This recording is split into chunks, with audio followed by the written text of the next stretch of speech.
Desativar o fundo de everybody.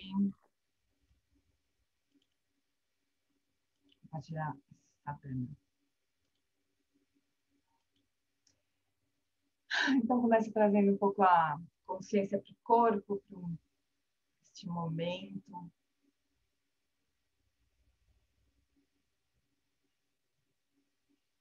De turbulência, o corpo da mente sentar um pouquinho.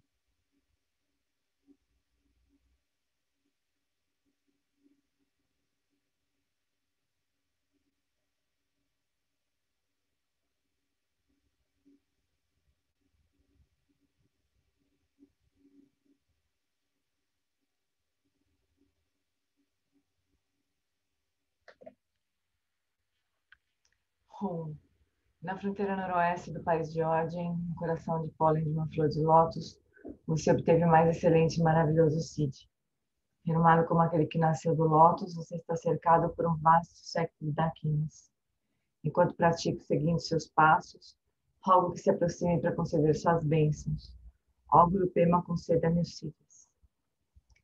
Ordem, Udino, Jansan, Pema, Gesardon, Pula, Yatsen, Chogi, Adrunye, Pema, June, Shesodra, Cordo, Candro, Mambeko, Chechi, Jesu, Dagruchi, Jinji, Lapchi, Jexo, So, Guru, Pema, Siddhi, Hum.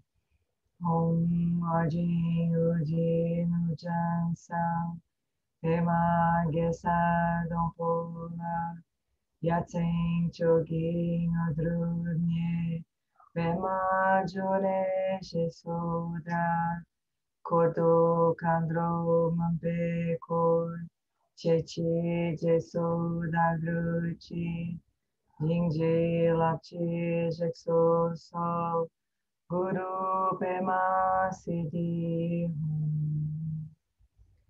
No Buda, no Dharma, na excelente Assembleia da Sangha, até que alcance a iluminação, neles eu tomo refúgio. Através da minha prática das 6 perfeições, possam todos os seres sencientes alcançar o estado búdico. Sanje Chodam Sochi Chonama Janchu Badu Dagni Chapsochi Dagi Jinso Jipe Sonamchi Rola Penchi Sanje Druparshu Sanje Chodang Sochi Chonama Jancho Bado Dagi Chapsochi Dagi Jinso Jipe Sonamchi Rola Penchi Sanje Druparshu.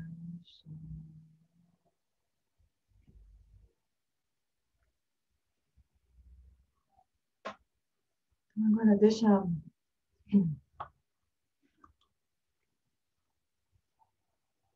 as preces nas 7 linhas, os votos de Bodhicitta assentarem no coração. Descansa a mente conceitual nessa paisagem, nessa mandala, na verdade, de Guru Rinpoche.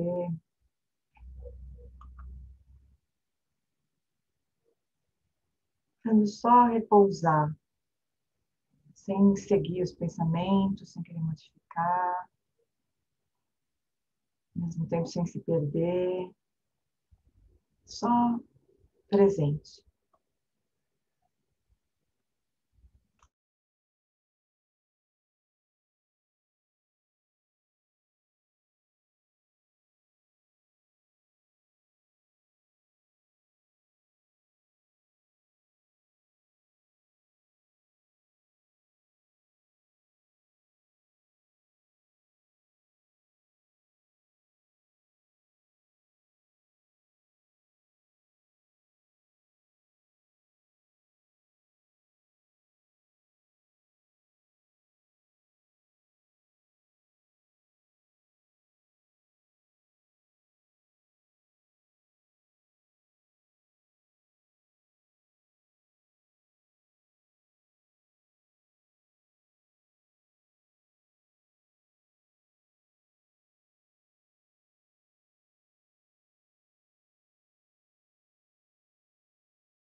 Então tá, belezuras.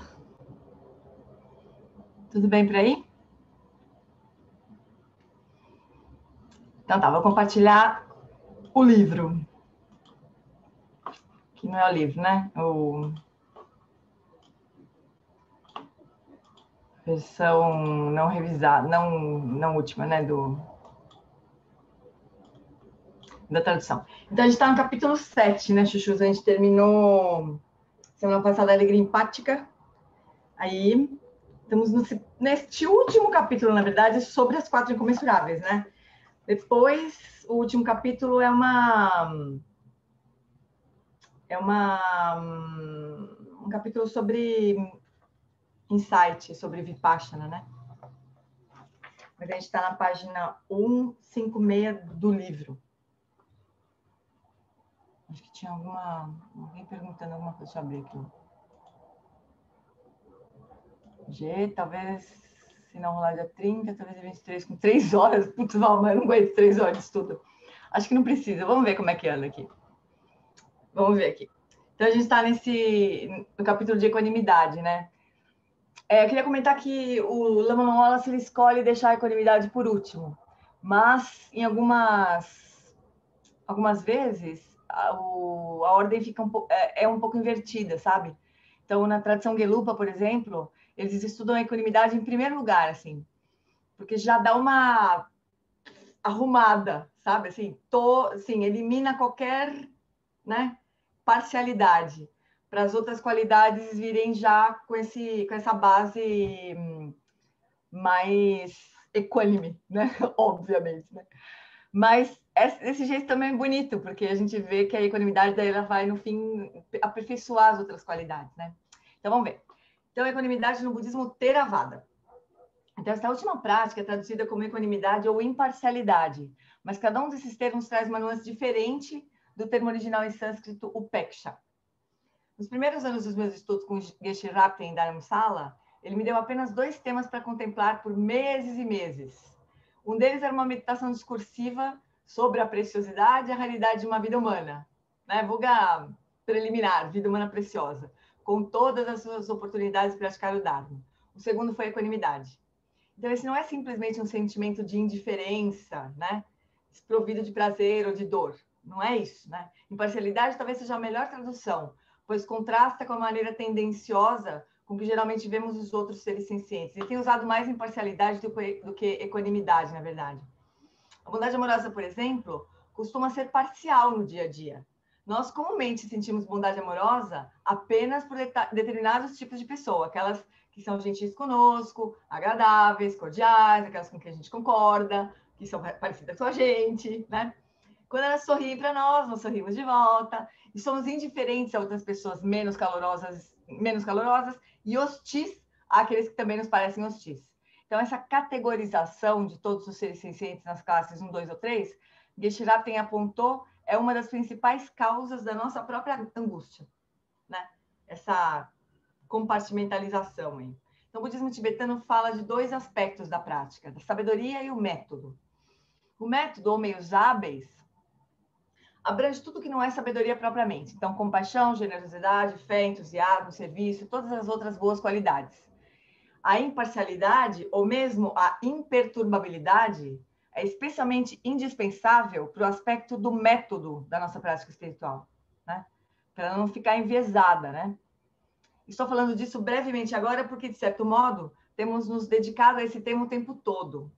Quando o Lama escolhe deixar a equanimidade para o fim, né, ele é obrigado a falar disso já desde o começo. Então, lá na prática de bondade amorosa, a gente já viu isso, né? A gente faz primeiro com a gente, depois com os amigos, pessoas queridas, depois as pessoas neutras, depois as encrencas, né?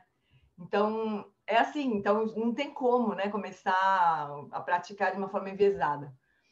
Mas a equanimidade é que vai resolver o problema, né? Então, a compaixão e a prática de bondade amorosa não se limitava a amar um amigo, mas amar a si mesmo, um amigo, uma pessoa neutra, uma pessoa hostil. A compaixão e a alegria empática, da mesma maneira, estenderam-se a você mesmo, um ente querido, uma pessoa neutra, uma pessoa hostil.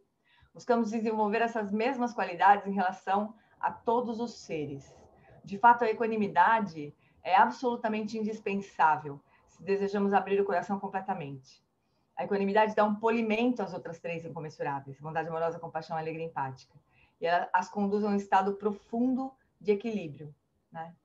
Então, a gente costuma pensar em dificuldade, né, de ter equanimidade com respeito às pessoas hostis, né? Então, geralmente, a gente sente que está aí o problema, né? Falar, eu consigo desejar que as pessoas queridas sejam felizes, né? As pessoas neutras eu acho que eu consigo, e as pessoas ignorantes, né? Essas eu não consigo. Então, a gente costuma pensar nesse problema, né?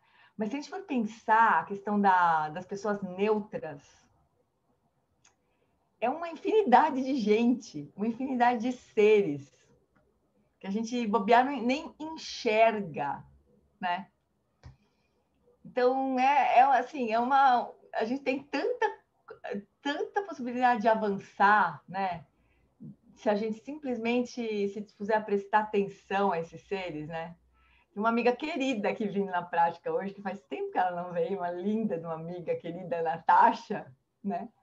Que tem essa habilidade de enxergar seres invisíveis, dá vontade de chorar até, mas ela tem essa habilidade, né, de enxergar pessoas invisíveis, assim.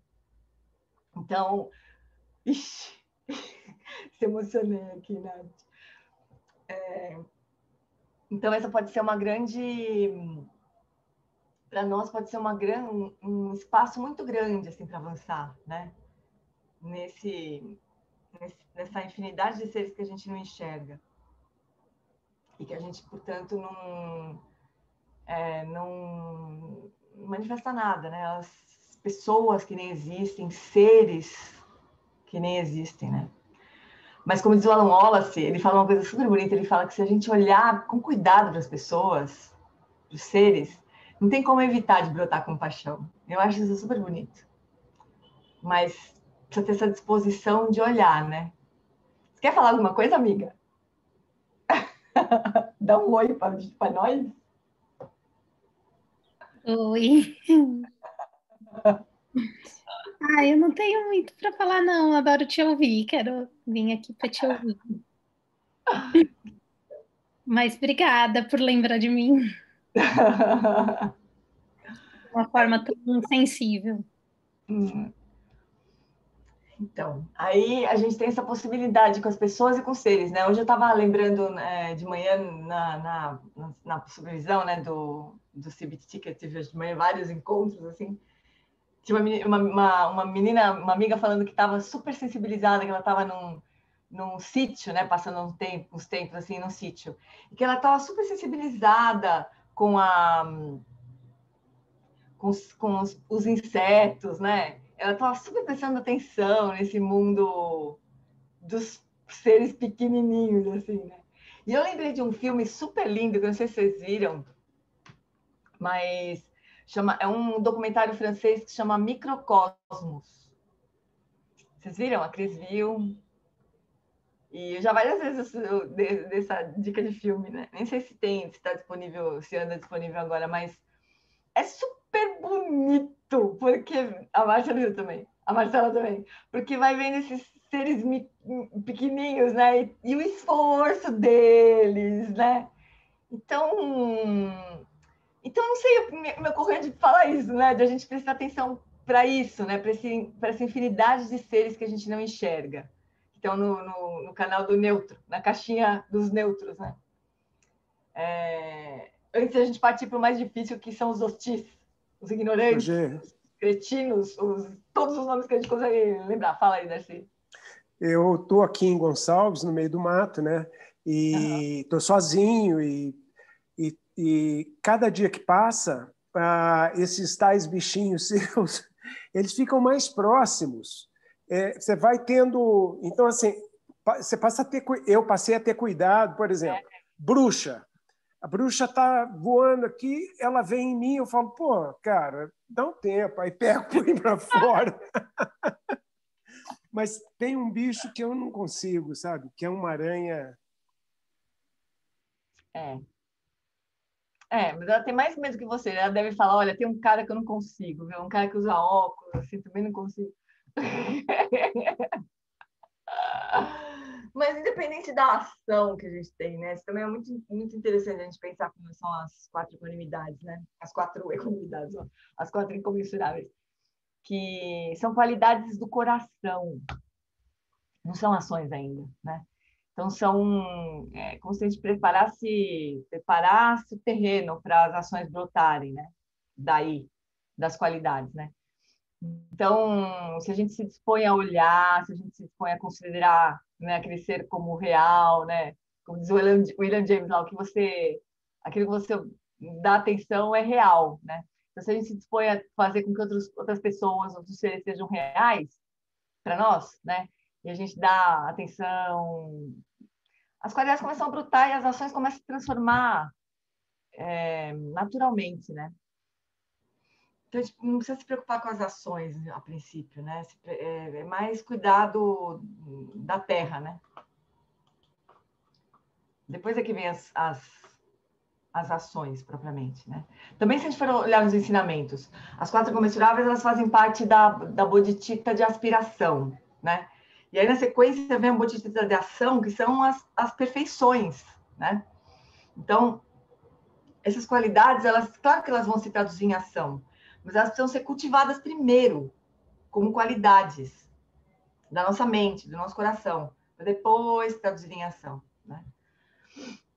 Então, seguindo aqui, The Path of Purification apresenta uma discussão técnica sobre a equanimidade como uma realização contemplativa específica, que é desenvolvida depois que se alcança a terceira estabilização meditativa na bondade amorosa.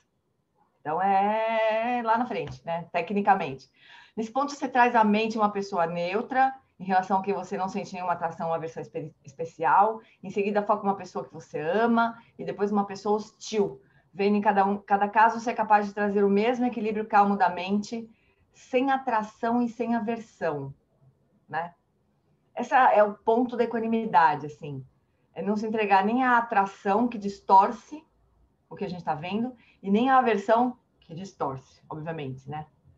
E expressar as outras qualidades independente da atração ou da aversão, que a gente possa assim, vir a sentir, né? Então, a gente vai sentir atração e aversão? A gente vai.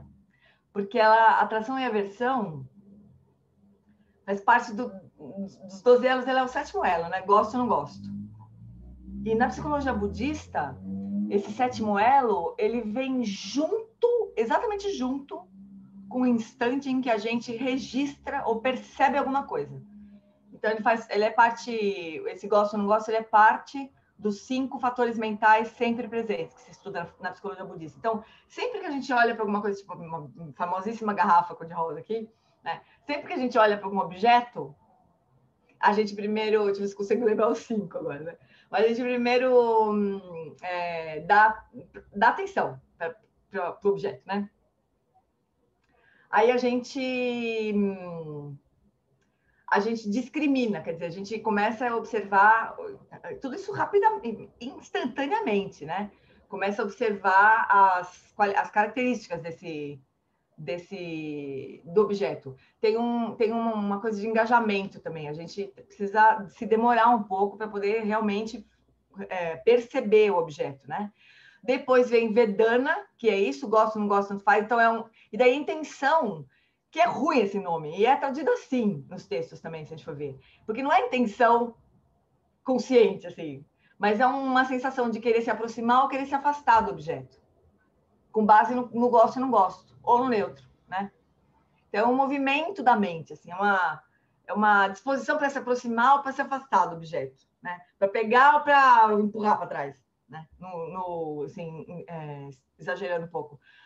Mas tudo para dizer para vocês que não tem como não surgir isso, né? Enquanto a nossa mente comum operar, vai surgir essa tendência a querer se aproximar ou se afastar de tudo que a gente percebe. O ponto é o que a gente faz com isso, né? A gente constrói toda a nossa história com o objeto a partir desse gosto e não gosto, que é super baseado no karma, né? É uma responsividade às nossas tendências kármicas, né? Vocês lembraram a roda da vida? Ele é o 7º elo, vem lá do primeiro, que é a ignorância, o segundo, que é a marca kármica, a terceira, que é a consciência, vem de lá, né?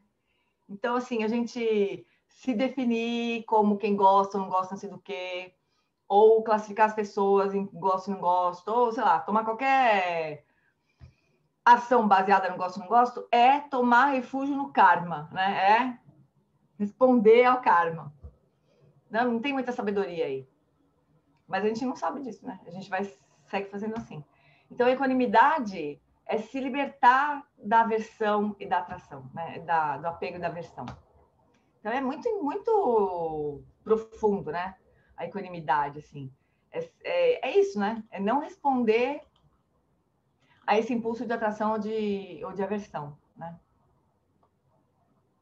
Se eu parasse por aqui, a prática poderia parecer um pouco pobre, né? Achatamos os nossos sentimentos por todos os nossos amigos. Sua mãe entraria pela porta e você diria: olá, o que posso fazer pela senhora? Né?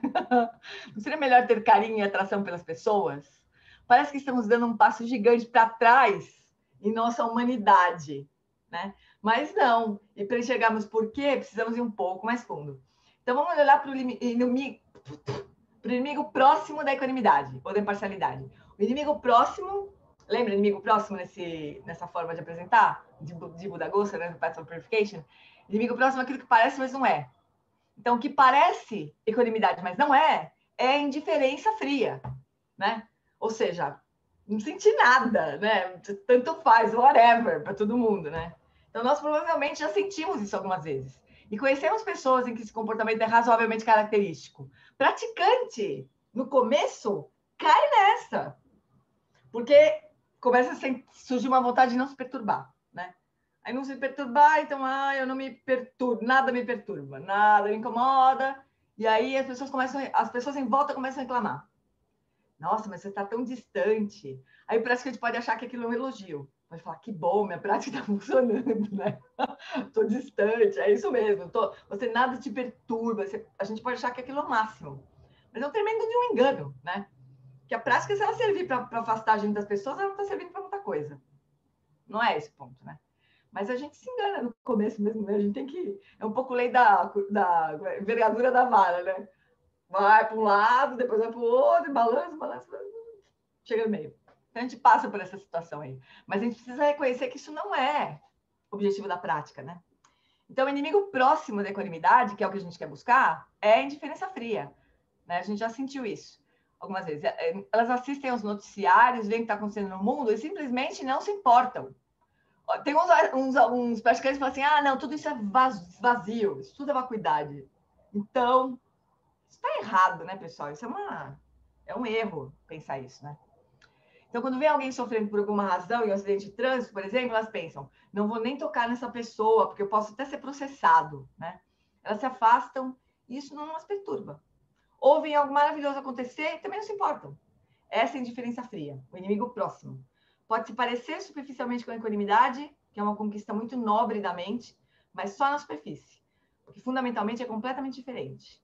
O inimigo distante da equanimidade é a atração e a aversão, né? Que o coração busca se aproximar de alguns, rejeitar outros. Então, é a parcialidade, né? Equanimidade, no entanto, é como um oceano completamente calmo. A mente está em total equilíbrio.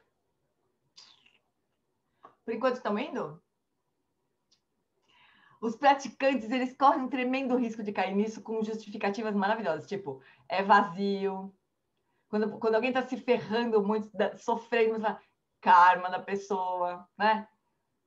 Os praticantes vão achando um jeito de não serem afetados pelo samsara. Só que adivinha se isso dá certo? Isso não dá certo, né? E não é esse o ponto da prática, né? Não é esse o ponto da prática. O ponto é transcender, mas pela conexão, né? Não pela desconexão, né? Quer dizer, não é fácil, né? Mas é isso que temos. Então, a equanimidade no budismo tibetano agora. Né? A gente viu no Theravada, né? Que é uma escola. Agora, no budismo tibetano. Na tradição tibetana, a equanimidade não é parte de uma categoria contemplativa esotérica muito avançada, mas é apresentada como fundamento do espírito do despertar ou da bodhicitta, que é o coração de toda a prática espiritual mahayana. Então, ela não está lá sei lá, não é uma prática de vipassana lá, Prajnaparamita, né? Que é lindo, né, no budismo tibetano, mas ela é o coração da prática do Mahayana. Esse é o tema central e a motivação para o modo de vida do Bodhisattva. Todo um caminho de prática espiritual baseada no altruísmo e serviço ao outro, seja lá quem for esse outro, né? O Bodhisattva, se ele se negar, se o coração dele se negar a se abrir para qualquer ser, ele está falhando no voto de Bodhisattva, né? De levar todos os seres à iluminação. Então é o coração, né? Por isso que o Geshe Pende, por exemplo, quando ele ensina Bodhicitta, ele começa com equanimidade, assim. Ele fala, não tem como cultivar Bodhicitta, o espírito do despertar, a aspiração de atingir a iluminação para benefício de todos os seres, se você ficar classificando esse sim, esse não, esse merece, esse não merece. Não faz sentido. Então ele começa por aí, né? E tem toda uma estratégia também, muito engraçado o jeito que eles estudam, né? Os Gelupa, eles são Dalai Lama, né, original. Eles são muito metódicos, assim, eles têm um método super perfeito, né? É muito, muito interessante também. Quando vocês puderem, o Geshe Pende sempre vem na Tibet House, quando eles viessem, tem sempre coisas, tem várias coisas dele na internet também para assistir, né? Muito, muito, muito interessante. Aprendi muito com ele. Então, todas as pessoas religiosas concordariam que o altruísmo e a compaixão são extremamente importantes, mas há maneiras diferentes de abordá-los. Uma delas é vê-los como um caminho de purificação. Então, ao reconhecermos a bondade amorosa e a compaixão como antídotos eficazes contra a hostilidade e a crueldade, nós as adotamos como componentes vitais da nossa prática espiritual, que nos ajudarão a buscar discernimento, purificação e algum grau de liberação. Então, é um método, né? A gente usa como um método mesmo, para purificar no sentido de a gente se livrar da hostilidade, da maldade, da má vontade, toda essa família aí, né? Então, nós nos dedicamos primeiramente aos nossos próprios problemas e como se nós estivéssemos doentes, nós tomamos a compaixão e a bondade amorosa como remédio para restaurar o equilíbrio da nossa mente. Uma vez que tenhamos conseguido melhorar a nossa própria saúde, refletimos sobre como poderíamos nos colocar a serviço do outro. O serviço que podemos oferecer nesse momento pode ser excelente. Então, considerar o amor e a compaixão como um caminho para a própria purificação tem sua própria integridade que não deve ser desconsiderada. Então, o caminho do Bodhisattva, no entanto, tem um sabor diferente. Desde o início, ele trata da realidade de que a nossa existência individual já é contextual e de que, pela nossa própria natureza, estamos conectados aos outros, né? Então, não é só para nós esse remédio, né?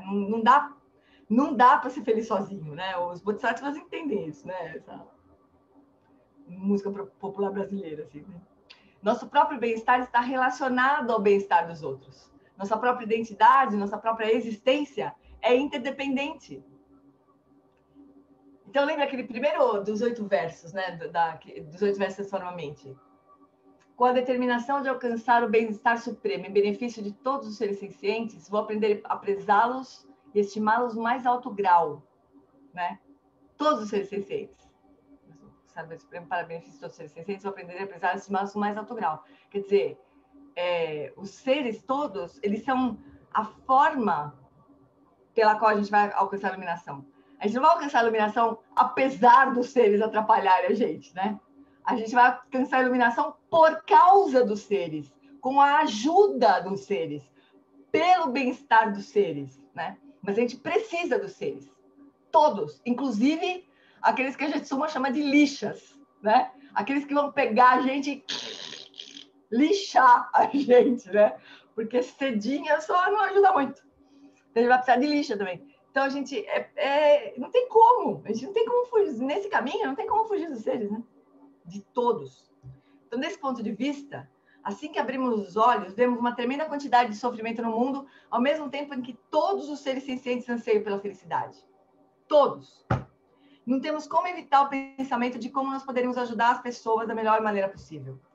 Devo ir para a faculdade de medicina? Devo aprender a ser um excelente cozinheiro? Há muitas boas maneiras de servir de modo eficaz. E muitas coisas precisam ser feitas. Em meio a tudo isso, não como uma alternativa, né, mas em meio a tudo isso, há uma maneira de desenvolver a nossa plena capacidade para servir, desenvolvendo o poder da mente. Né? Você pode ser um médico, você pode ser um cozinheiro, você pode ser um advogado, você pode ser um psicólogo e desenvolver o poder da mente. Né?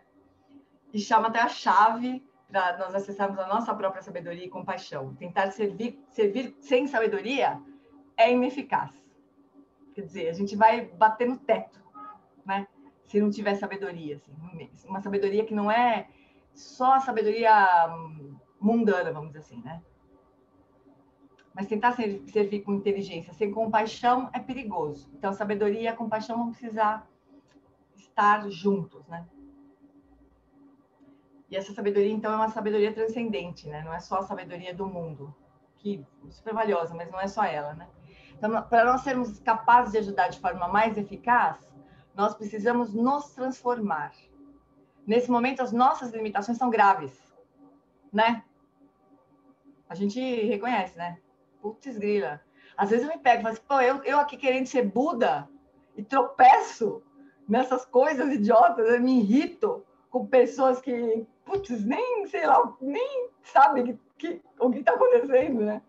Como é que eu posso, né? Então a gente entende que a nossa limitação é meio que grande, né? Então, assim, desde o início, nós cultivamos... Não, peraí, desculpa, eu pulei. Neste momento, as limitações são graves e as necessidades dos outros são grandes. Precisamos reduzir as nossas limitações tanto quanto possível. Assim, desde o início, nós cultivamos a bodhicitta, a aspiração de alcançar a iluminação por todos os seres, atendendo às necessidades de todos os outros seres sencientes, refletindo sobre como ser útil, como ajudar. Pessoal, isso é um método, eu demorei para entender isso, mas isso é um método, né? Colocar os seres acima do nosso autocentramento é um método para acabar com o autocentramento. Então, nisso, se a gente não tiver a equanimidade, vou me adiantar um pouquinho só, mas se a gente não tiver equanimidade, a gente não aprofunda, né? A gente vai continuar sempre no terreno que a gente se sente confortável, né? Sendo, manifestando as nossas qualidades onde a gente consegue, né? Sem desafiar essas limitações. A equanimidade vai nos ajudar a desafiar as nossas limitações, né? Então, para sermos eficazes ao máximo, podemos acessar as nossas fontes internas e levar a nossa sabedoria e nosso poder à completa realização. Mas o altruísmo e a disposição para servir são centrais desde o início, dando sabor para a prática. A bodhicitta é realmente o componente fundamental. Kuno Lama Rinpoche, que deu a sua santidade Dalai Lama a transmissão oral do Guide to the Bodhisattva Way of Life, o guia para o modo de vida do Bodhisattva, né? Dedicou toda a sua vida ao cultivo da bodhicitta. E, de fato, corporificou esse espírito sublime. Se eu não me engano, tem uma história desse Rinpoche, Kuno Lama Rinpoche, que parece que o Dalai Lama ia dar um ensinamento lá em Dharamsala, ou em Bodh Gaya, não lembro bem, e ele ouviu dizer que o Kuno Rinpoche estava na plateia, né? Ia assistir o ensinamento do Dalai Lama. Aí ele pediu para ser levado até o Kuno Rinpoche. Pensa só essa cena. O Dalai Lama pede para ser levado até o Kuno Rinpoche. Aí quando ele chega na frente do Kuno Rinpoche, ele faz prostração para o Kuno Rinpoche. E pede para o Kuno Rinpoche dar a transmissão oral do Guia para uma Vida de Bodhisattva. Não é demais? Porque não sei se todo mundo entende essa coisa da transmissão oral, mas tem na tradição budista tibetana, né, a linhagem toda, ela é transmitida, né, de mestre para mestre, assim. Então, não basta a gente estudar um livro sobre, sei lá, como o Dalai Lama, né, por exemplo. Ele podia estudar o Guia do Modo de Vida do Bodhisattva em qualquer livro direto do Shantideva, né? Mas tem a força, tem o poder da transmissão oral, que é como se fosse manter a linhagem daquele ensinamento. E a transmissão oral é um blá, blá, blá, blá, blá, blá, blá, é só ler aquilo. E quando a gente recebe a transmissão oral, a gente só recebe a transmissão oral. Não é estudar, é receber a transmissão oral. Então, muitas vezes vocês vão ver os mestres, né, os grandes mestres, dando ensinamentos sobre um determinado texto, e daí eles falam, agora eu vou transmitir o lung desse ensinamento. Aí ele pega o texto em tibetano e blá, blá, blá, blá, blá, e às vezes demora 1 hora. Você fica lá, recebendo a transmissão. Eu passei 1 dia e meio recebendo uma transmissão. Não, metade de uma manhã e metade de uma tarde, recebendo uma transmissão oral de um texto, em tibetano. E aí o que você tem que fazer é não atrapalhar. Porque é como se, quando o lama está dando a transmissão oral, ele está plantando aquela semente do nosso contínuo mental daquele ensinamento.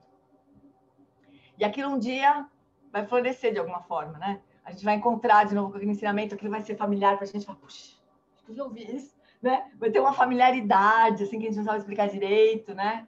Quando as condições forem adequadas para isso, né? Então, depende também do mestre que a gente recebe a transmissão oral. Então, o Kuno Rinpoche era um mestre que tinha dedicado a vida dele para meditar sobre esse ensinamento do Shantideva. Então, o Dalai Lama foi pedir para ele dar a transmissão oral do texto do Shantideva. Isso é de arrepiar. O Lama contou essa história, eu achei tão incrível, assim, né? Imagina você ver essa cena, né? Dalai Lama vindo no meio da galera, assim, faz frustração. Queria muito ter visto isso. Mas é por isso, né? Era um grande praticante. Então, a transmissão oral, o Lama Wallace diz que ele tem um conhecimento implícito que não está no texto, sabe? Tem uma coisa implícita que é a energia dos praticantes, né? Da linhagem, que não está no texto, não é igual, não está no livro. É diferente, né? Receber aquilo da linhagem, né? Tem uma mágicazinha aí que a gente pode não entender direito, mas é melhor receber quando a gente tem essa possibilidade, né? Receber o lung ou receber a transmissão oral. Isso foi um desvio aqui. Então, o Bodhicitta é realmente componente fundamental, e o Kuno Lama Rinpoche, que deu sua santidade, o Dalai Lama, a transmissão oral o guia do modo de vida do Bodhisattva, dedicou toda a sua vida ao cultivo da Bodhicitta e, de fato, corporificou esse espírito sublime, né? Esse guia para o modo de vida do Bodhisattva é essencialmente um texto sobre... Vou fazer um outro parágrafo, para quem não escutou essa história. O Shantideva... Alguém já escutou a história do Shantideva? Alguém não escutou? Levanta a mão que eu conto. Uma pessoa. Ah, beleza. Já, tá bom. Então, quem já escutou, sorry, vai escutar também. O Shantideva era um grande... O Vitor também não escutou. Shantideva foi um grande mestre, né? Foi o autor do Guia do Modo de Vida do Bodhisattva. E ele era um monge que vivia em Nalanda, que ninguém dava um tostão para ele. Ele vivia dormindo. Aparentemente, ele era era um lixo de monge, né? Ele só dormia, ninguém nunca via ele estudando. Então, os outros monges se incomodavam com isso, né? Nós temos que dar um jeito de pegar esse cara e botar ele para fora, porque ele não faz jus à nossa universidade, os budistas falando, né? Então, eles queriam arrumar um jeito de fritar o Shantideva, né? Aí eles arrumaram uma história lá, falaram, nós vamos fazer o seguinte, nós vamos convidar o Shantideva para ele dar um ensinamento para os monges todos. E aí a gente acaba com ele, porque ele não vai saber o que falar, né? A gente vai acabar com ele. Tá bom, aí convidaram o Shantideva e já começaram a botar um trono super alto, para eles tropeçar no trono e não conseguir subir direito, né? Já começou daí. Aí tem várias versões, né? Uma das versões, que assim, ele chegou no trono e ele levitou. Já começou arregaçando, já levitou e se sentou no trono. Outras versões menos fantásticas, dizem que ele subiu no trono, mas daí ele perguntou, vocês querem que eu dê um ensinamento que vocês já conhecem? Vocês querem que eu recite alguma coisa que vocês já conhecem? Ou vocês querem que eu recite alguma coisa nova? Aí tudo é nova, né? Vamos acabar com ele agora. Nova. Aí ele recitou o Guia para o Modo de Vida do Bodhisattva, que era um ensinamento que ele tinha criado para ele mesmo. É como o Guia para o Modo de Vida do Bodhisattva, se vocês lerem, é como se fosse o Shantideva falando para ele mesmo, sabe? Como assim, quando a gente não quer esquecer alguma coisa? A gente, tipo, putz, isso aqui eu não quero esquecer. Aí a gente vai lá, Giane, lembra que quando isso aqui acontecer, faz isso, né? Como se a gente não quisesse escrever alguma coisa para a gente mesmo. o Guia para o Modo de Vida do Bodhisattva, que é um dos textos mais estudados, mais venerados, né, na tradição budista. Daí essas versões mais fantásticas assim, dessa história diz que de repente que num ponto ali que o Shantideva estava recitando o Guia para o Modo de Vida do Bodhisattva, ele desapareceu e os monges só ouviam a voz do Shantideva recitando o Guia do Modo de Vida do Bodhisattva. Esse foi o Shantideva. Né? Acabou com a palhaçada daqueles monges, né? Virou um dos mestres mais incríveis, né, do budista. E a essência desse texto é a bodhicitta, né? Como cultivar a bodhicitta, né? Então, umas pessoas dedicam suas vidas inteiras a uma única prática, seja shamatha ou alguma prática vajrayana, mas esse homem transformou toda a sua prática no cultivo da bodhicitta. Isso implica em estimar o mundo inteiro mais do que a si mesmo. Os 8 versos, quando a gente olha os 8 versos, eles são quase todos os ensinamentos de Lojong, vem do Guia do Modo de Vida, vem de Shantideva, do Guia do Modo de Vida do Bodhisattva, né? Então, se a gente não tiver tempo para ler o Guia do Modo de Vida do Bodhisattva inteiro e não conseguir memorizar, a gente pode memorizar os 8 versos, que já é um excelente começo. E o primeiro verso dos 8 versos é esse, né? Estimar o mundo inteiro mais do que a si mesmo. E isso é um método para acabar com o nosso autocentramento, né? Então, significa orientar-se inteiramente para transformar o seu próprio ser em ferramenta mais e mais eficaz para servir ao outro. Kuno Lama Rinpoche escreveu um pequeno texto em que homenageia a bodhicitta de incontáveis maneiras. Se você deseja felicidade para si mesmo, ele escreve, ou se deseja felicidade para outras pessoas, cultive a bodhicitta. Essa é a chave, essa é a joia da coroa de toda a prática espiritual. E ele era tão profundamente realizado nessa prática que o Dalai Lama o procurou e recebeu ensinamentos dele. Se o Dalai Lama procurar você para receber ensinamentos sobre compaixão, possivelmente você tem alguma realização. Né? Se o Buda da compaixão, né, vier te pedir para você dar um ensinamento sobre compaixão, alguma coisa você entende daquilo, né? Alguma realização você tem daquilo. Então, a motivação da bodhicitta se expressa de maneira muito simples. Possa eu alcançar a mais elevada iluminação para o benefício de todas as criaturas. Este impulso flui da grande bondade amorosa e da grande compaixão. Há uma diferença entre o que chamamos de bondade amorosa incomensurável, Maitreya Pramana, e compaixão incomensurável, Karuna Pramana, que são extraordinários por si sós, e a grande bondade amorosa, Maha Maitri, e a grande compaixão, Maha Karuna. Esses são termos técnicos, que têm significados muito específicos e a distinção não é trivial. A compaixão incomensurável anseia a partir do coração, que cada ser senciente se livre do sofrimento e se livre das causas do sofrimento. Se for verdadeiramente incomensurável, não haverá distinção entre amigos e inimigos, ou seja, todos os seres. Né? É incomensurável no sentido de não ter limite, sendo que esse desejo sincero alcança todos os seres sencientes. A grande compaixão, Maha Karuna, vai um passo além. Ela reconhece que todos os seres têm natureza búdica. Não apenas todos querem felicidade e liberação do sofrimento, mas também poderiam alcançá-las, porque têm a natureza búdica. Por que todos os seres sencientes... Eita, estou me engasgando aqui. Por que todos os seres sencientes não poderiam ser livres do sofrimento, das fontes do sofrimento? Por que não? Né? O coração busca os seres, se expande, os abraça em compaixão incomensurável, que você possa ser livre. Mas a grande compaixão vai além, assumindo a responsabilidade. Eu o libertarei.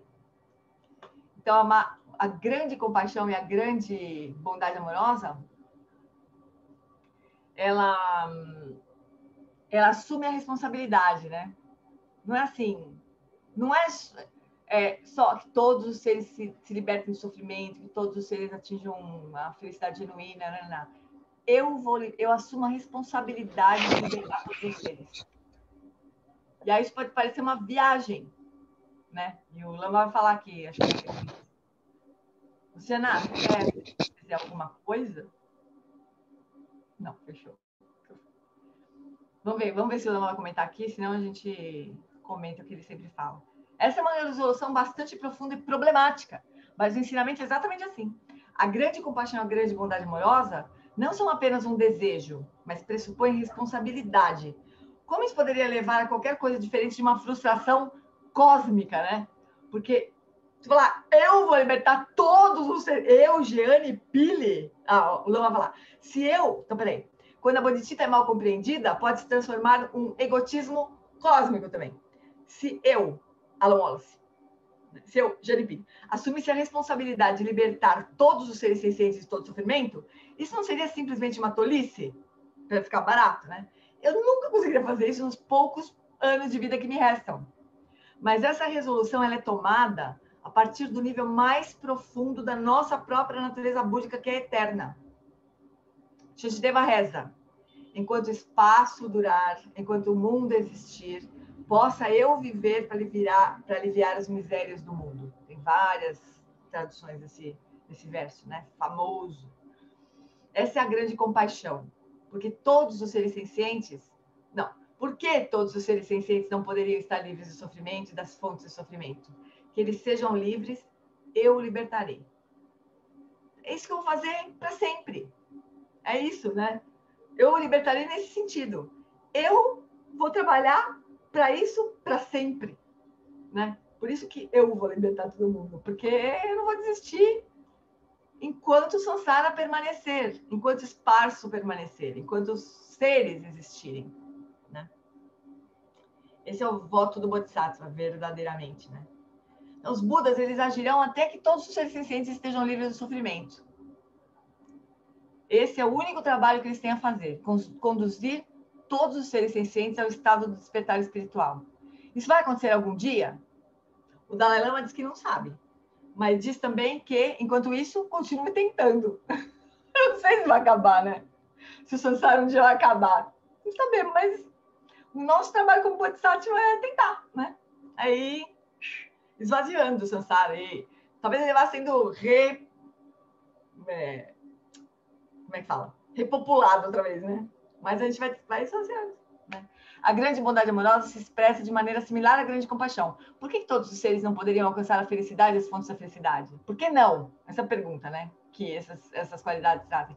Que eles sejam felizes e eu os conduzirei à felicidade e às fontes de felicidade. Eu acho que para mim faz muito sentido isso, sabe? Tipo, quando eu penso, né, na grande compaixão, o Lama começou a falar muito desses termos, né? Maha Karuna, Maha Maitri, nos retiros de 8 semanas, especialmente, né? E quando ele começou a falar mais disso e fazer prática sobre isso, para mim fazia muito sentido isso, né? De que, tipo, eu fazer o voto de eu não desistir, simplesmente, né? É isso, para mim, esse voto do Maha Karuna. Eu não vou desistir, nem agora, nesta minha vida, e nem nas próximas, todas, né? É isso que eu quero fazer da minha vida para sempre. Aí a gente vai ter hora que a gente vai falar, meu, não é para mim isso aqui, não dá. Não, então dá para fulano, mas esse fulano aqui não dá, né? Mas aí, pessoal, a gente não tem outra coisa para fazer, a gente precisa renovar o voto, dar um jeito, trocar o óculos, inventar uma história que sirva para nós. O fato é que a gente precisa renovar esse voto, né? Todos os momentos que a gente se perder dele, né? O Darcy postou lá o Dzonsa ensinando o Guia para o Modo de Vida do Bodhisattva, para quem quiser estudar esse texto, né? Então é isso, né? Para que essas qualidades o levem à bodhicitta, a compaixão e a bondade amorosa devem surgir de um plano que não exclua nenhum ser senciente. Por isso que a equanimidade é tão importante, né? Deve incluir o mais cruel e o mais benevolente dos seres humanos, bem como todos os outros seres sencientes, sem nenhuma exceção. Que Hitler e Pol Pot estejam livres. Claro, podia atualizar, né? Hoje seria atualizada essa frase aqui. Ele já atualizou em muitos retiros, né? Que o Trump e Bolsonaro estejam livres. Claro que devemos desejar que eles sejam livres. O que seria melhor para este planeta, né? Do que os vilões da nossa civilização serem libertados de todas as suas intensas delusões e hostilidades. O que teria sido mais valioso para toda a humanidade do que alguém que tivesse orientado Hitler quando ele era jovem, salvado esse ser, né? Libertando de suas delusões tão graves.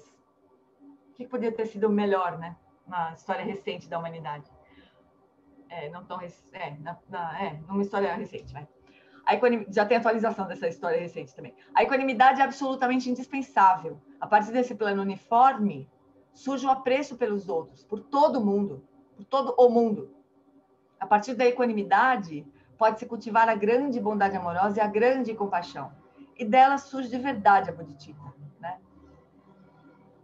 Assim, a aspiração de atingir iluminação por todos os seres, né? Só é verdadeira quando a equanimidade se estabelece, né? Quando a bodhicitta surge espontaneamente, sem esforço, permeando todo o seu estilo de vida, você é um bodhisattva. Então a gente brinca, né, entre os praticantes de minha bodhisattva, ou uns chamam a tutora de bodhisattva, sabe? Tem umas brincadeirinhas assim, a bodhisattva, e tem essas coisas, mas bodhisattva mesmo é esse ser que a bodhicitta brota espontaneamente, não tem nem dúvida. Tá rolando uma gritaria aqui na minha rua. Então, o Bodhisattva é esse, né? Tecnicamente é isso, é o ser que expressa a bodhicitta espontaneamente, sem esforço, sem dúvida, né? Como é que fazemos isso? Não é tão fácil. Na verdade, isso pode ser muito difícil, porque algumas pessoas são gentis enquanto outras são cruéis. É fácil gostar de algumas pessoas e não é muito fácil gostar de outras. Se continuarmos a julgar as pessoas com base em aparências e comportamentos, nós não teremos nenhuma chance. Em vez disso, nós temos que retornar a uma verdade muito simples. Todo ser senciente deseja felicidade e deseja se livrar de sofrimento. Esse é o ponto principal. Fazer essa afirmação profunda e sincera da natureza búdica de cada ser senciente transforma toda a vida.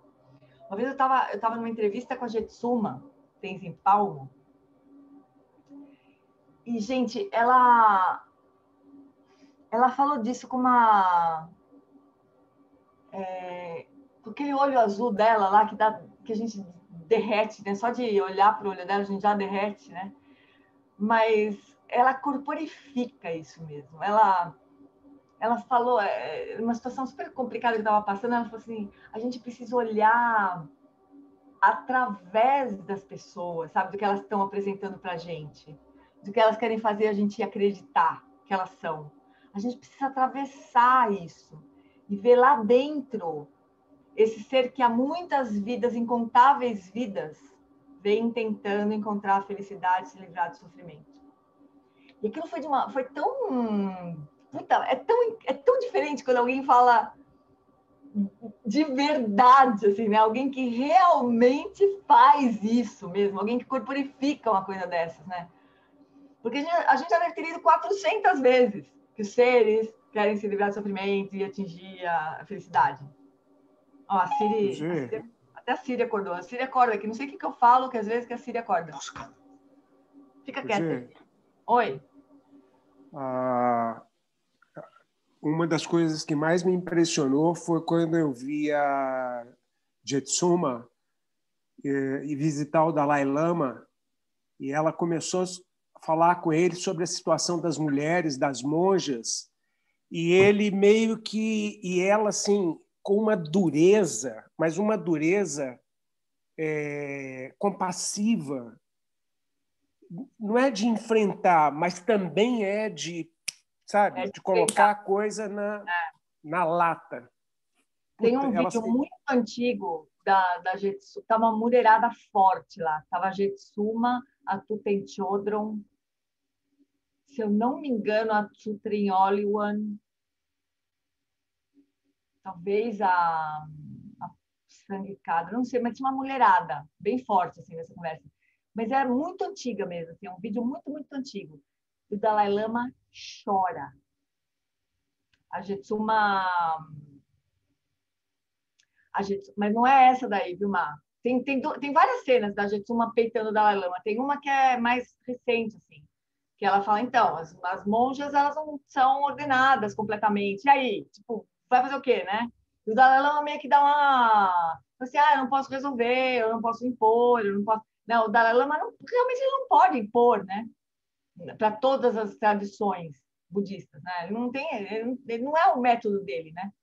Mas a Jetsuma cobra isso dele, sempre cobrou.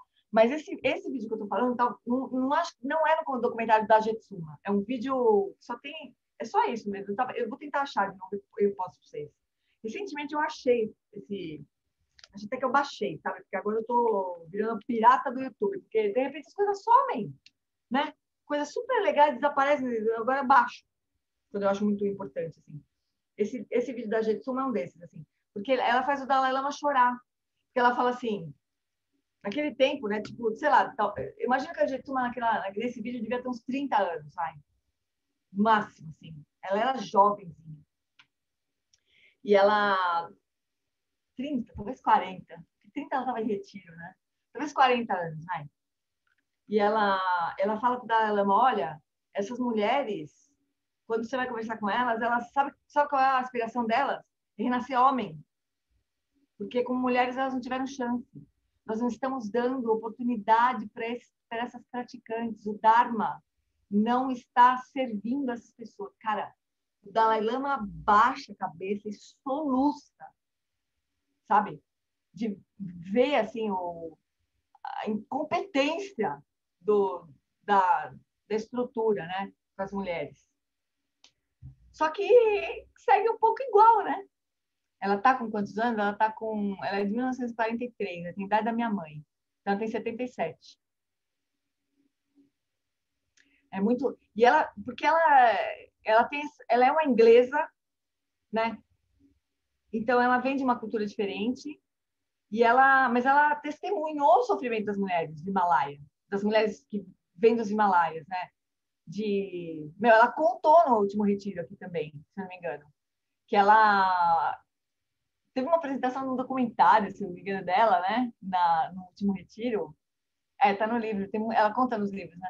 Mas teve uma apresentação no documentário, acho que ela contou também umas histórias, assim, sei lá, ela teve que peitar os monges muitas vezes, né? Tipo, onde é que as monjas vão sentar? Ah, vão sentar no fundo. Não vão sentar no fundo, vão sentar na frente. E bota as almofadas na frente e chama as monjas para sentar na frente, sabe? Ela peitou muitas vezes isso, né? Tem a história dela que ela pergunta pro guru dela, né? Se ela estava em dúvida se ela criava um monastério para mulheres ou se ela ia meditar e coisa. Que era, né? Aí ele falou, não, vai cuidar das mulheres. Deu a tarefa difícil para ela. Não foi o guru dela, foi um outro... Se eu não me engano, não era nem um budista, se eu não me engano, era um padre com que ela estava conversando. Padre. Eu sei que ela tinha paixão pelo guru, né? Mas o guru dela morreu muito jovem, morreu quando ela estava em retiro, na caverna. Ele morreu com 50 e poucos anos. E ela estava em retiro. Então, ela teve pouco tempo de contato com ele. E essa história do monastério é mais recente, né? Foi, se não me engano, um padre que fez isso. Sei lá, uma pessoa que ela tinha muita consideração, assim. A Jetsuma tem uma conexão muito grande com o cristianismo, né? Ela é um ser espetacular, realmente. Ela morou muito tempo em Assis, na Itália. Quando ela saiu do retiro, ela saiu da Índia, ela foi morar em Assis. Então, ela tem muita conexão com os padres, com a Igreja Católica, né? Ela lá em Olinda, a gente foi fazer um passeio em Olinda, ela ficava contando as histórias das santas pra gente, né, Paty? Não sei se você tava, né? Ela ficava contando as histórias disso que era santa para nós. Ela é incrível, né? Então, mas ela tem essa compaixão que peita, né? Porque ela vê, né? Ela tem voz porque ela vem de uma cultura diferente, ela é inglesa, ela tem um outro lugar, e ela vê o sofrimento das mulheres, né? Na tradição budista. Ela fala, não pode ser assim, o Buda não fez isso. O Buda acolheu as mulheres, na sanga do Buda as mulheres tinham lugar, como é que agora elas não têm? Né? Onde foi que a gente se enganou aí nessa história? É bem difícil isso, realmente, né? Tem muita briga ainda. Mas eu estava falando só dessa coisa de realmente ela incorporar essa coisa de o olhar atravessar, sabe? Os comportamentos, né? A primeira aparência, assim, ela faz isso, assim, verdadeiramente, né? E quando a gente ouve um ensinamento de uma pessoa que corporifica, é uma outra coisa, né? A gente fala, como Afe Maria, como é que eu vou fazer para ter isso também, né? Como é que... O que eu faço para fazer isso, né? Mas ela tem essa doçura. É como... ela fala como se ela estivesse falando assim, olha, as pessoas são meio crianças, né? Tem uns ensinamentos que falam isso, que as pessoas que não têm lucidez, elas são infantis, né? Então, é como se fosse isso mesmo, sabe? Ela olhasse, não, nenê, não é assim. Mamãe vai te explicar, sabe? Uma coisa assim, como que vai cuidar de uma criança que não sabe direito o que está fazendo, né? Mas às vezes essa criança não é essa fofura que está no colo da Cris. Essa criança é um presidente da República, né? É um, sei lá, um general da Polícia Militar, sei lá, um crescidão, um presidente dos Estados Unidos. Mas esses mestres aí, eles não estão nem aí para essas posições. Eles olham para as pessoas, atravessam os papéis e tudo. Dalai Lama, vocês já viram ele conversando com um presidente da República? Ou com uma pessoa que está lá assistindo o ensinamento dele? É a mesma coisa. Não faz diferença nenhuma para o Dalai Lama. Que posição que a pessoa tem. Ele deixa a pessoa pelada. A pessoa se sente pelada. Ela não tem aquele defesa de um cargo por trás. Não tem nada disso. Eles não enxergam isso. Os mestres não enxergam isso. Eles enxergam esse contínuo mental do sofrimento de muitas vidas. Muitas vidas. É isso que eles enxergam. Olha para a nossa cara. Ser senciente que está há vidas e vidas buscando a iluminação. É isso que eles enxergam, gente. É incrível, né? Isso acaba com qualquer barreira, né? Derrete qualquer barreira, assim. É impressionante. Mas, então, não é fácil, né? Portanto, precisamos aprofundar o nosso olhar. Se continuarmos a julgar as pessoas com base em aparências e comportamentos, nós não teremos nenhuma chance. Em vez disso, temos que retomar uma verdade muito grande de tudo isso. Todo ser senciente deseja felicidade, deseja se livrar do sofrimento. Há muitas e muitas e muitas infinitas vidas, com vários corpos diferentes. De gente, de bicho, de demônio, de Deus, todos os corpos diferentes. Esse é o ponto principal. Fazer essa afirmação profunda e sincera da natureza búdica de cada ser senciente transforma toda a vida. Somos capazes de reconhecer que todo ser senciente deseja a felicidade? Todos nós, incluindo a mais desprezível de todas as pessoas, todos nós fazemos as coisas que fazemos porque estamos buscando a felicidade e porque queremos nos livrar do sofrimento. Nós fazemos as coisas que fazemos, às vezes prejudiciais, às vezes muito positivas, invariavelmente porque queremos encontrar a felicidade. Nessa busca, podemos agir obsessivamente, com grande confusão e delusão. Não somos capazes de desenvolver a equanimidade em relação a nós mesmos? Podemos afirmar que, fundamentalmente, em todas as circunstâncias, nos altos e baixos, cada um de nós está buscando a felicidade? Quando a gente faz aquela burrada, assim, de livro, né? Será que a gente consegue olhar para nós e falar assim, não, estou buscando a felicidade. Na verdade, eu sou um Buda, só não lembro, mas eu sou um Buda. A gente consegue fazer isso. Isso também é equanimidade, né? Voltado para a gente mesmo. Então, nós precisamos alcançar esse nível de compreensão com respeito a cada ser, atravessar a superfície e reconhecer uma alma semelhante à nossa lá no fundo. Você é como eu. Você quer encontrar felicidade e quer se livrar do sofrimento. Como é que eu posso ajudar? E daí, pessoal, óbvio que ajudar um ser numa confusão tremenda não é uma tarefa qualquer, né? A gente vai precisar de sabedoria, porque ajudar não é ajudar a pessoa a fazer que todos os planos dela horríveis deem certo. Não é isso ajudar a pessoa. É ajudar a pessoa a se livrar dessa nuvem densa de ignorância. Como é que a gente não tem sabedoria. Eu falar por mim, eu não tenho sabedoria para isso, né? Não tenho. Eu mal consigo olhar na cara de gente que faz isso. Quanto mais sabedoria para ajudar essa pessoa a saber que passo que a pessoa precisa dar, ou, sei lá, ou enxergar qual que vai ter que ser o caminho daquela pessoa para aquilo se desfazer, se dissipar. Eu não tenho essa sabedoria, né? Então, nesse momento, o que a gente pode fazer é aspirar a ter essa sabedoria. Isso é autêntico, né? Eu não tenho essa sabedoria, não vou fazer de conta que eu tenho, porque eu não tenho, mas eu aspiro a ter, né? Essa é a minha aspiração, desenvolver essa habilidade, desenvolver a possibilidade de ajudar as pessoas onde elas estão, no grau de confusão que elas estão, né? A gente pode aspirar a isso. Isso é maravilhoso, né? Isso é a aspiração de Bodhicitta. Então, a gente não pode se perder nessa... A gente pode criar mais dificuldade para a gente fazer isso, sabe? Porque às vezes a gente cria dificuldade. Então, a gente pode pensar assim, puta, mas como é que eu vou ajudar uma pessoa que está aprontando? Como assim?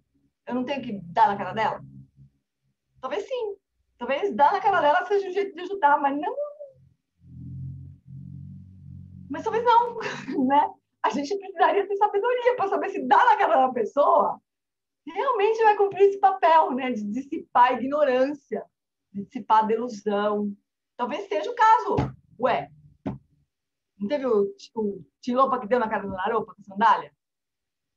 Só que o Naropa atingiu iluminação. Ele não ficou com a cara machucada. Ele atingiu a iluminação. Por quê? Porque era o Tilopa que estava dando na cara dele, não era nós, né? Era o Tilopa, mestre dele.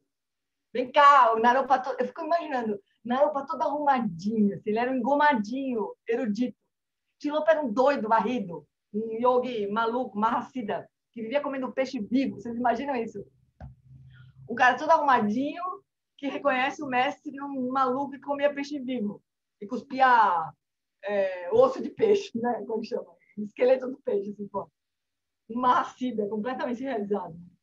Deu uma porrada na cara do Naropa acordou, né? Se iluminou. Mas, né? Era o Naropa e era o Tilopa que deu na cara dele. Então, pode ser que dar na cara da pessoa não seja a melhor coisa. Então, a gente, em vez de a gente ficar pensando, não, mas eu tenho que fazer alguma coisa, eu tenho que, né? Nesse jogo do Sansara, a gente vai criar mais dificuldade no nosso caminho do que a gente já tem. Então, a gente dá um passo para trás e fala, eu não sei o que fazer. Eu aspiro saber o que fazer. Eu aspiro ter sabedoria para realmente poder ajudar eu e ajudar todas as pessoas e todas as pessoas confusas. Né? Acho que isso pode ser mesmo autêntico, né? Naturalmente, é mais fácil amar as pessoas que se dedicam e valorizam o cultivo da bondade amorosa e da compaixão. Óbvio, né? Mais fácil amar os amigos da sanga, né? Óbvio. A primeira audiência que eu tive com Sua Santidade Dalai Lama foi estreitamente relacionada a esse tema. Queria perguntar algo importante para que o tempo dele não fosse desperdiçado. Então, eu pensei em algo que estava me incomodando. Eu era um aluno muito jovem, tinha cerca de 22 anos, estava morando em Dharamsala há alguns meses. Por mais dedicado aos estudos que eu fosse, claro que não sabia quase nada. Mas, para as pessoas que estavam lá apenas algumas semanas, eu já era um veterano, né? Tudo uma questão relativa, né? Havia pouquíssimos ocidentais por ali, e a maioria dos tibetanos não falava inglês. Então, pessoas recém-chegadas me traziam perguntas. E não raramente eu conseguia responder. Comecei a ter um senso de um eu muito especial, né? Comecei a se achar, mas conseguia vê-lo como uma pequena erva bizarra brotando no meu jardim. Ele começou a se achar, mas ele estava entendendo que isso não ia ajudar muito, né? Então, eu sabia que precisaria cuidar desse jardim por muitos anos. E essa erva me preocupava. Devo usar algum tipo de herbicida ou deveria desistir do jardim, né? Claramente não era algo que desejava cultivar, esse orgulho, né? Essa arrogância. Essa foi a pergunta que eu fiz à Sua Santidade. Eu disse a ele que não queria desenvolver arrogância. E se esse senso de superioridade já estava crescendo mesmo ainda nesse começo, como seria em 10 ou 20 anos, né? Desenvolver sabedoria e compaixão é algo extraordinário. Afinal, muitas pessoas não estão dedicando suas vidas com alma e coração ao cultivo da sabedoria e da compaixão. Em certo sentido, você está se tornando excepcional, notável, incomum. Verdade, né? Mas se você começar a pensar, eu sou excepcional, notável e incomum, você acaba se dando um tiro no pé. E esse era o meu dilema. Eu poderia falhar e não desenvolver sabedoria nem compaixão, ou poderia ter sucesso e falhar de uma maneira diferente, né? Sua Santidade deu duas respostas. Primeiramente, ele disse, imagine que você está realmente com fome e alguém prepara uma refeição agradável, saudável, completa para você. Depois de estar plenamente satisfeito, você se sente arrogante? Você se sente superior, vaidoso? Eu disse não. Você veio para cá de bem longe, lá dos Estados Unidos, continuou ele. Você veio para cá, estava buscando o Dharma. Veio aqui espiritualmente faminto, à procura de alimento espiritual. E está recebendo uma refeição completa, né? Um banquete. Mas à medida que você se alimenta, não tem razão para se sentir especial ou superior. Sinta-se apenas feliz. Sandalhada na cara do Alan Wallace, né?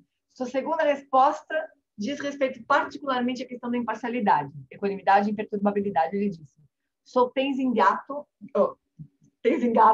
sou Tenzingatsu e sou um monge. Como monge, eu tive muitas oportunidades especiais e excelentes professores. Aprendi muito sobre o Dharma e tive muitas oportunidades de prática, muitas situações conducentes.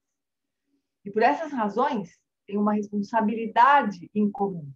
Agora, aqui está esse inseto, apontando uma mosca na sala.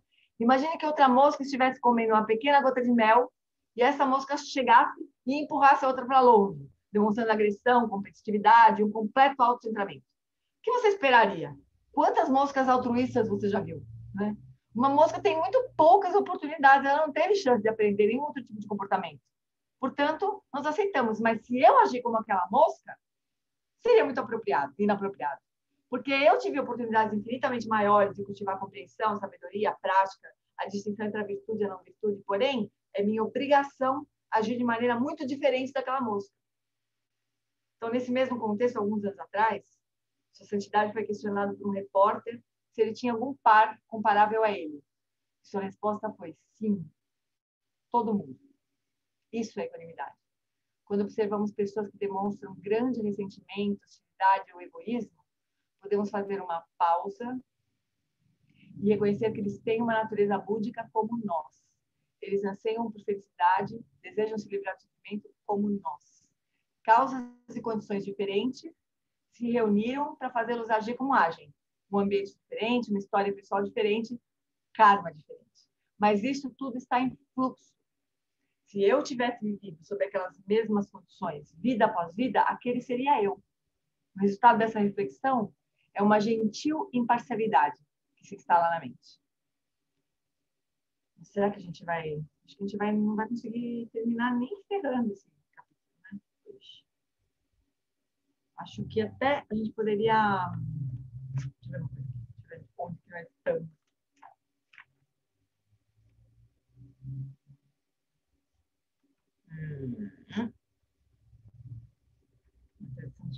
Falta muito um pedação ainda. A gente podia parar por aqui, Chuchu. Eu vou até alumiar aqui.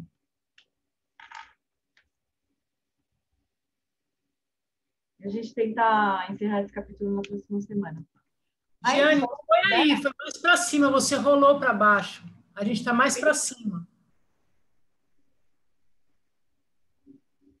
Não, nós estamos aqui. Eu li esse parágrafo. Isso é equanimidade. Quando observamos pessoas que demonstram grandes ressentimentos, podemos fazer uma pausa e reconhecer que eles têm natureza búdica como nós. A gente lê esse parágrafo.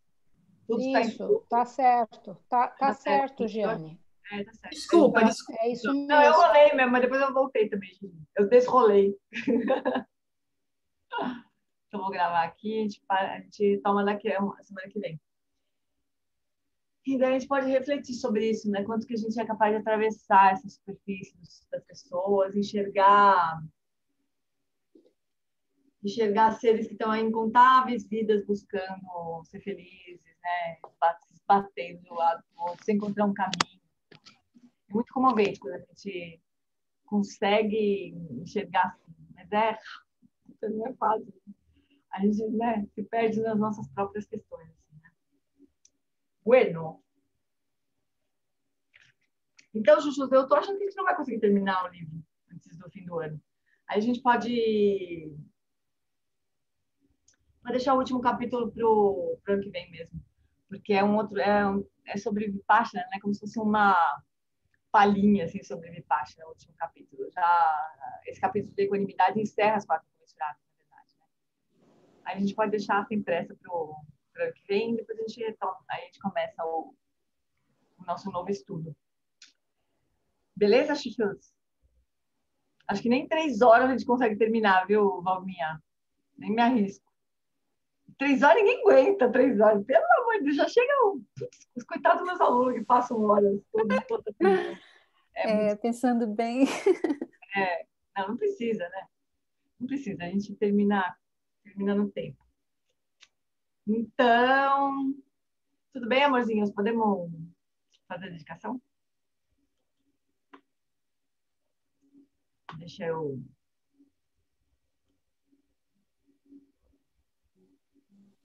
Ô, Gê, semana que vem tem estudo ainda? Semana que vem tem, né? Porque dia 23, acho, né? Ainda. A partir do dia 23, o recesso. É de Ah, não. 3 de dezembro. Não, 23 nós vamos fazer prática, vai. Pra gente encerrar o livro, senão a gente vai pra... Né? Vamos fazer a prática, assim. Não estamos no SEB, ninguém manda em nós.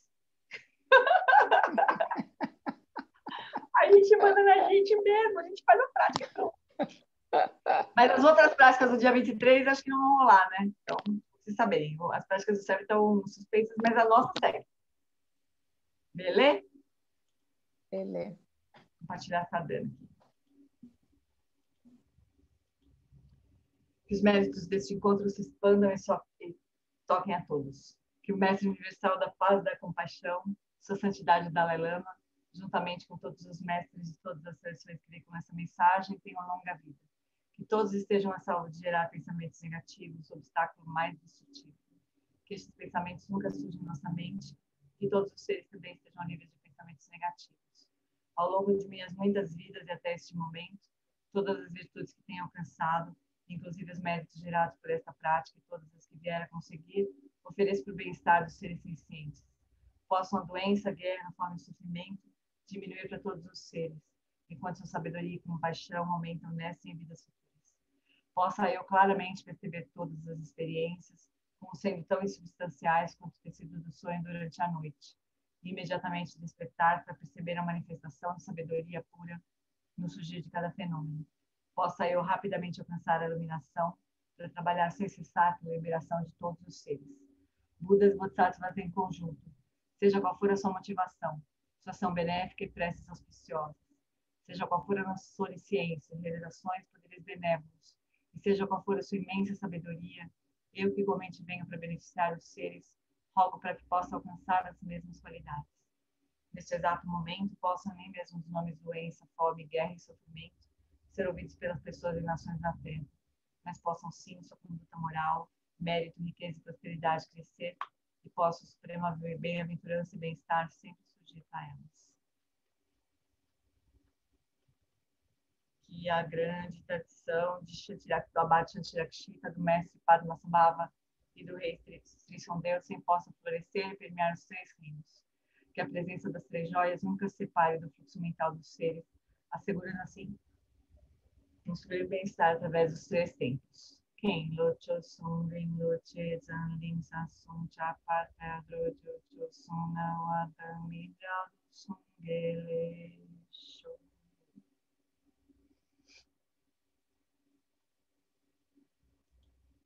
Muito bem, amorzinhos. Na semana que vem, seguimos, né? Antes do Natal. Perfeito. Os budistas comemorando Natal, tá tudo errado. Verdade. Obrigada, gente. Obrigada, Gê. Beijo. Obrigado, Gê. Obrigado, gente. Boa semana. Obrigada. Obrigada, beijo.